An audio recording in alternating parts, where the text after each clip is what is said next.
Bonjour, la robe que vous voyez ici, c'est moi. On peut m'appeler Kushma, mon nom en quechua, ou Kitarense, qui est mon nom en langue Ashaninka. Je suis la robe traditionnellement portée par les hommes Ashaninka. Et maintenant, vous vous demandez sûrement ce que je fais ici, au musée des Confluences. Laissez-moi reprendre depuis le début et tâchez de ne pas perdre le fil. Mon histoire commence en Amazonie, au bord du fleuve Ammonia. Chez les Ashaninka installés sur le territoire brésilien, à la frontière avec le Pérou. Mon village natal se nomme Apivska.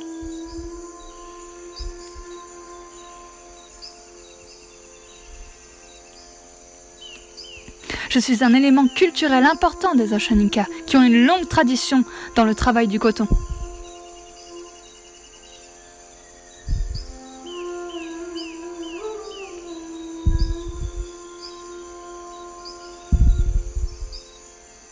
Même si je suis uniquement portée par les hommes, ce sont exclusivement les femmes qui me confectionnent.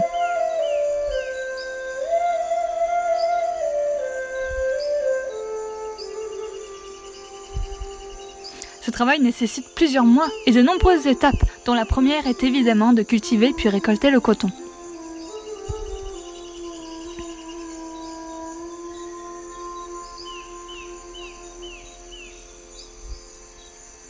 Après l'avoir séché au soleil, le fibre du coton est ensuite soigneusement séparé de la graine, étiré puis aplati.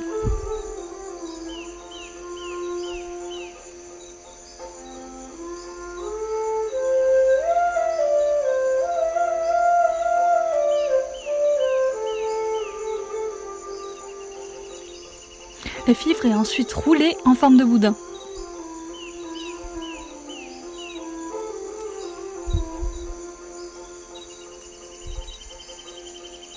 À partir duquel est filé le coton à l'aide d'un fuseau pour ensuite former des pelotes, qui seront montées sur un métier à tisser.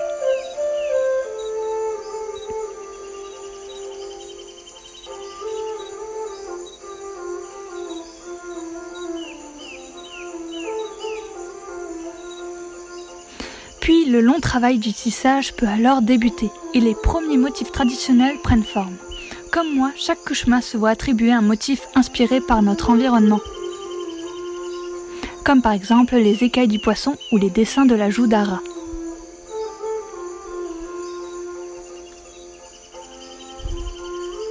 Une fois cousu, je prends alors ma forme finale telle que vous me voyez. On peut choisir de me laisser à l'état naturel. Ou me teindre dans un bain d'écorce d'arbre, qui me donne alors une couleur marron-rouge. Après cette dernière étape, je suis prête à être portée ou à être déposée avec d'autres objets à la coopérative du village. Celle qui m'a créée pour ainsi m'échanger contre des biens de première nécessité. Je pourrais ensuite être vendue à des voyageurs de passage par exemple. Un jour, je fais la connaissance de Marie-Paul Imberti.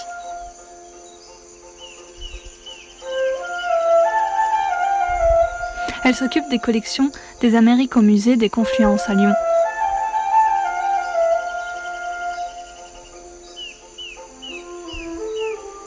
Avec son équipe, ils vont découvrir mon peuple le temps d'une mission de collecte dans notre village. Marie-Paul vient constituer une collection d'objets que les Ashaninka confectionnent comme des parures ou vanneries. À cette occasion, je suis observée sous toutes les coutures, filmée, photographiée.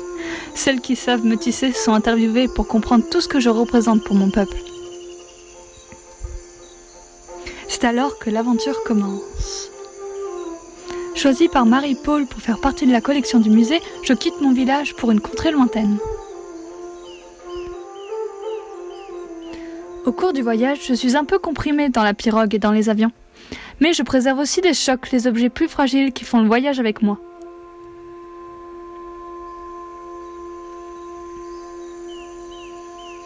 Une fois nettoyés, inventoriés et entreposés dans les réserves du musée, me voilà fin prête à être observée, étudiée, valorisée et à témoigner des connaissances et du savoir-faire de mes parents Ashaninka. J'enfile alors mon costume d'ambassadrice. Un jour, je serai présentée au public qui viendra me découvrir au musée, à l'occasion d'une exposition.